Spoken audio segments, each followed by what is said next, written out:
ഈ അടിവരയിട്ടിരിക്കുന്നതൊക്കെ ഇഷ്ടപ്പെട്ട വരികളാ? അല്ല, ഇഷ്ടപ്പെടാത്ത ജീവിതത്തിലെ അടിവരയിട്ട വരികളാ. എനിക്ക് പറഞ്ഞതും അടിവരയിട്ട വരികളും ഒന്നും അങ്ങോട്ട് മനസ്സിലായില്ല കേട്ടോ. ഈ പുരുഷന്മാരൊക്കെ ഇങ്ങനെയാ, എന്നെ കളിപ്പെടുത്തുക. അതെ, അതാണ് സത്യം.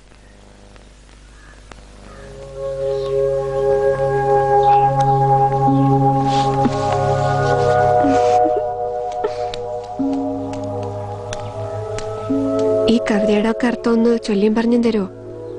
ഷോ, ഇതൊന്നേ ഈ പുരുഷന്മാർക്ക് വേണ്ടു. കാണുന്നല്ലേ ഭേദം എന്റെ ജയശ്രുട്ടിയെ. എന്റെ കറുമ്പി അമ്മയ്ക്ക് അവരൊരു മൂക്കുത്തി ഇടിച്ചു, കുറച്ച് ബ്രാഹ്മണത്വം വരുത്താൻ.